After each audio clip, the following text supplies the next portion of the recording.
DRG Kids. गोष्ट शिकवण. सोनपूर नावाच्या गावात मोहन नावाचा माणूस राहत असे. त्याचा मुलगा दीपू, जो की 10 वर्षाचा होता, तो कधीही आई वडिलांचे ऐकत नसे. ते लोक जे पण काही त्याला सांगत असे, तो नेहमी त्याचे उलटच करायचा. या गोष्टीमुळे मोहन आणि त्याची पत्नी शांती खूपच दुखी असतात. बाबा, मला काही पैसे हवे आहेत. रुपये का हवे आहेत तुला? तू दर 2 दिवसांनी मागतोस. बाबा, शाळेनंतर सगळे मित्र खायला प्यायला जातात. खूप चविष्ट गोष्टींचा आनंद घेतात. मला पण त्यांच्या सोबत जायचंय. मी तुला किती वेळा सांगितलं आहे की उलट्या सुलट्या गोष्टी खाण्यापासून वाचायला हवं.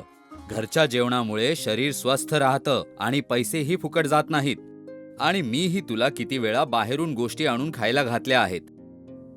पण बाबा, मला मित्रांबरोबर फिरायला पण जायचं असतं. आता 1 रुपया पण नाही देणार. अभ्यासात लक्ष नाहीये तुझं. बास, फक्त इकडे तिकडे वेळ फुकट घालवत बसतो. किती कमी मार्क्स मिळाले आहेत तुला परीक्षेत. जा अभ्यास कर आणि जा इथून. दीपू रागात तिकडून शाळेत निघून जातो. शांती हे सगळं बघून खूपच दुखी होते. ती मोहनशी याबद्दल बोलते. खूपच हट्टी झालाय हा मुलगा. आपलं अजिबात बोलणं ऐकत नाही. पण तुम्ही पण त्याला पैसे दिले असते तर तो एवढा रागात नसता गेला. मला त्याला पैसे देण्यात काहीच अडचण नाही. पण जर त्याला फालतू खर्चाची सवय झाली तर ही गोष्ट पुढे वाढत जाणार आणि तो त्याच्या अभ्यासावर अजिबात लक्ष देणार नाही. आणि या वयात संगतीचा खूप जास्त फरक पडतो. मुलांना बिघडायला वेळ लागणार नाही. तुम्हीही बरोबर बोलत आहात. रात्री बोलते त्याच्याशी. तिकडे शाळेत पूर्ण दिवस दीपू रागातच असतो. त्याचं आपल्या मित्रांशीही भांडण होते. रात्री जेव्हा तिची आई त्याला जेवणासाठी बोलवते. बाळा दीपू, चल जेवायला ये. मी नाही खाणार. अरे, तू माझा शहाणा मुलगा आहेस ना. चल जेवून घे. मी नाही खाणार. जोपर्यंत मला पैसे नाही मिळणार तोपर्यंत मी नाही खाणार. अरे, तू नेहमीच हट्टीपणा का करत असतोस? आम्ही जे पण सांगतो तू कधीच ऐकत नाहीस. तुझे वडील जे सांगतात ते तुझ्या भल्यासाठीच असतं ना. मला काही ऐकायचं नाहीये. मला फक्त पैसे हवेत. अहो, तुम्ही दीपूला पैसे देऊन टाका ना. शाळेतून आल्यापासून त्याने काहीच नाही खाल्लं आणि अजूनही नाही खात आहे. मोहन बिचारा काय करू शकत होता. त्याने दीपूला पैसे दिले आणि तेव्हा दीपूनी जेवण घेतले आणि दुसऱ्या दिवशी आनंदात शाळेत गेला. अच्छा आई, मी शाळेत चाललोय.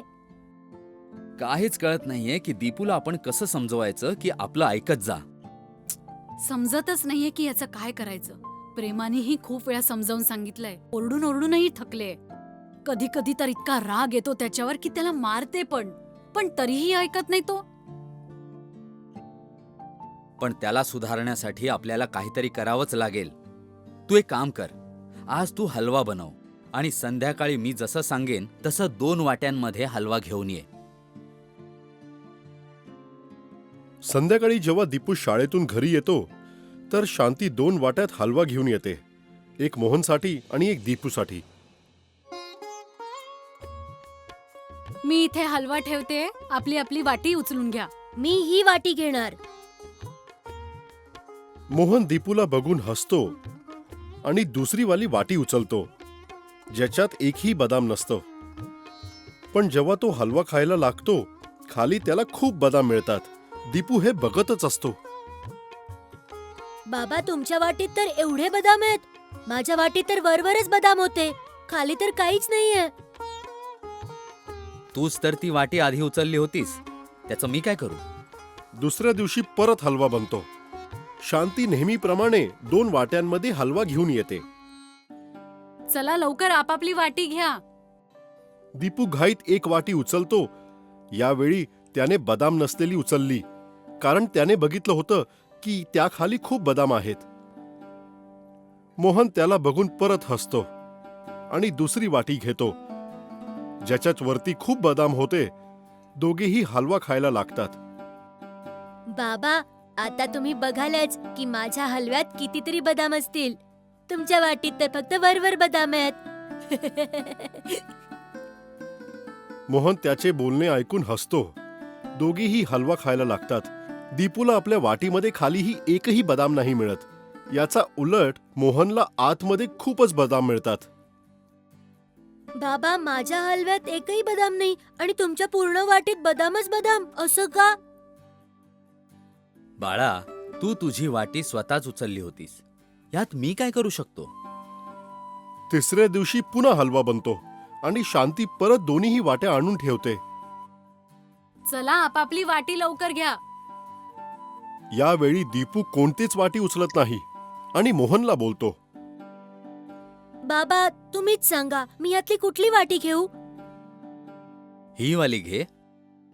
हे बोलून एकाकडे इशारा करतो ज्याच्या वरती एक पण बदाम नसतं.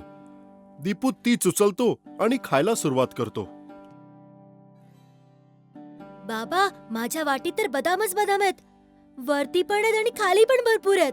तुम्हाला कसं कळलं की यात भरपूर बदाम आहेत? हा माझा अनुभव आहे बाळा. मला 2ही दिवस माहीत होतं की तू चुकीची वाटी उचलत आहेस, म्हणूनच मी हसायचो. पण तुला जर मी सांगितलंच नसतं तर तू माझं ऐकलंच नसतंस. म्हणूनच मी तुला काहीही नाही बोललो. हा हलवा आपल्या जीवनासारखा आहे आणि ही वाटी त्या जीवनाला जगण्याचा मार्ग. आपण आपल्या लहानपणी बरोबर मार्गाची निवड करायला बरेचदा चुकतो बाळा.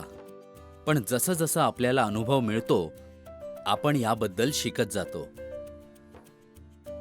मला माफ करा बाबा. आजपासून मी तुम्हा दोघांचं नेहमी ऐकत जाईन. यानंतर दीपू हट्ट करणं सोडून देतो आणि आपल्या आईबापाची प्रत्येक गोष्ट ऐकायला लागतो. मोहनने दिलेल्या शिकवणीला तो नेहमी लक्षात ठेवतो. हळूहळू तो अभ्यासाकडे लक्ष द्यायला लागतो आणि परीक्षेत पण त्याला चांगले गुण मिळायला लागतात. हे बघून मोहन आणि शांती खूपच आनंदी होतात आणि दीपूसाठी निश्चिंत होतात. तर मुलांनो, आपल्याला या गोष्टीतून ही शिकवण मिळते की आपल्याला नेहमी आपल्या आई वडिलांचे आणि मोठ्यांचे बोलणे ऐकले पाहिजेत, कारण त्यांची शिकवण नेहमी जीवनात कामी येते आणि आपल्याला प्रत्येक पावलावर सफलता मिळायला मदत करते.